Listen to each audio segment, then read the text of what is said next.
Hello friends, welcome to my YouTube channel. आज हम लोग इस वीडियो में सामान्य हिंदी के 30 मोस्ट इम्पॉर्टेंट क्वेश्चन के जो आने वाली सभी प्रतियोगी परीक्षाओं के लिए बेहद ही महत्वपूर्ण है। चलिए देखते हैं। यहाँ पे पहला क्वेश्चन दिया गया है।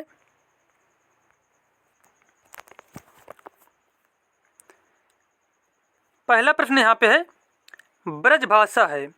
ब्रज भाषा कौन सी भाषा के अंतर्गत आती है? तो पश्चिमी हिंदी के अंतर्गत।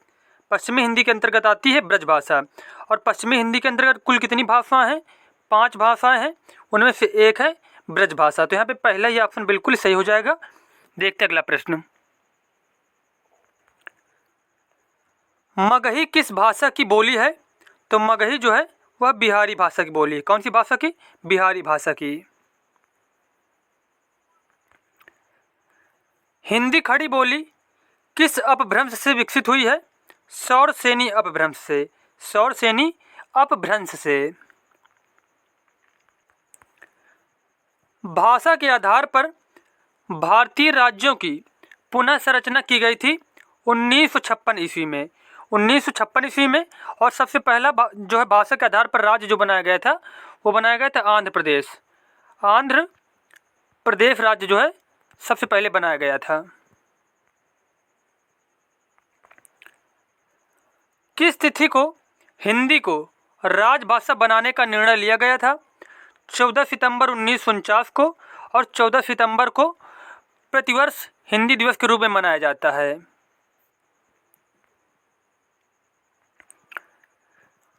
हिंदी की आदि जननी है। हिंदी की आदि जननी कहा जाता है संस्कृत को।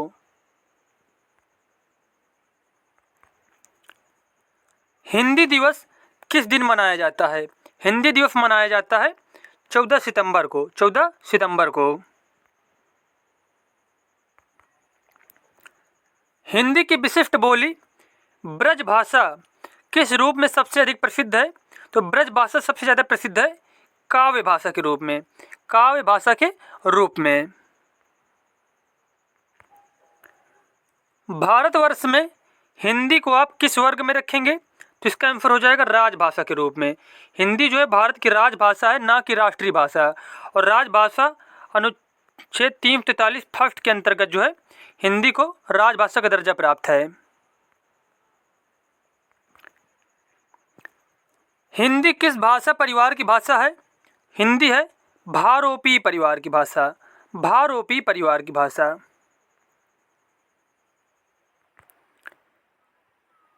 भारत में सबसे अधिक बोली जाने वाली भाषा कौन सी है? हिंदी भाषा। सबसे ज़्यादा बोली जाने वाली भाषा कौन सी है? हिंदी।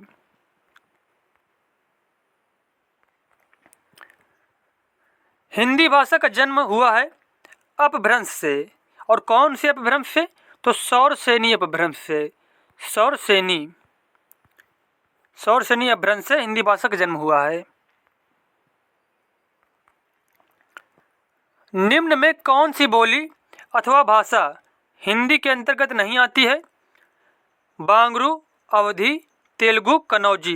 तो तेलुगु भाषा यहाँ पे जो है यह हिंदी के अंतर्गत नहीं आएगी, जबकि बांगरू, अवधी और कन्नौजी ये तीनों ही हिंदी भाषा के अंतर्गत आने वाली भाषाएं हैं। हिंदी की विशिष्ट बोली ब्रज भाषा किस रूप में सबसे अधिक प्रसिद्ध है? काव्य भाषा के रूप में। काव्य भाषा के रूप में। भारतवर्ष में हिंदी को आप किस वर्ग में रखेंगे? तो राजभाषा के रूप में। राजभाषा के रूप में। ढूंढाड़ी बोली बोली जाती है पूर्वी राजस्थान में। पूर्वी राजस्थान में।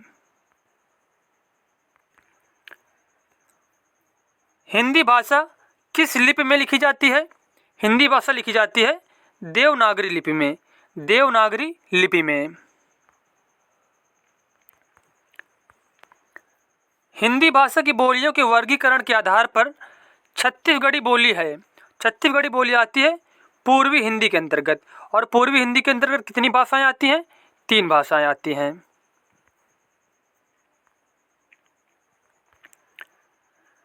निम्नलिखित में से कौन सी पश्चिमी हिंदी की बोली नहीं है? ब्रज भाषा, कन्नौजी, बघेली और बुंदेली। तो बघेली यहाँ पे जो है यह पश्चिमी हिंदी के अंतर्गत नहीं आती, जबकि ब्रजभाषा, कन्नौजी और बुंदेली ये तीनों ही पश्चिमी हिंदी के अंतर्गत आने वाली भाषाएं हैं। दक्षिण भारत हिंदी प्रचार सभा का मुख्यालय कहाँ स्थित है?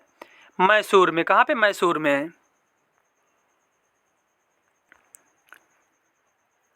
हिंदी भाषा के विकास का सही अनुक्रम कौन सा है?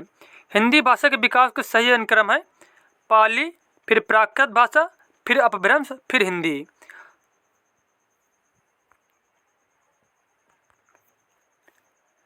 संविधान के अनुच्छेद 351 में किस विषय का वर्णन है? हिंदी के विकास के लिए निर्देश। हिंदी के विकास के लिए निर्देश। ब्रजभाषा है। ब्रजभाषा कौन सी भाषा के अंतर्गत आती है? पश्चिमी हिंदी के अंतर्गत।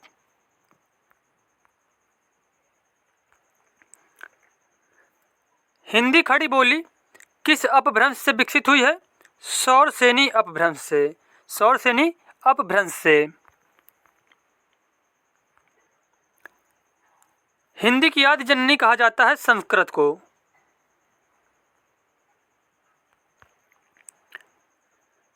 हिंदी वर्णमाला में अयोगवाह वर्ण कौन से हैं?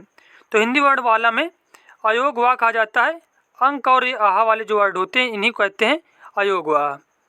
ये जो बिंदी होती है और जो विसर्ग होता है इनको मिलाकर बनता है अयोगवाह।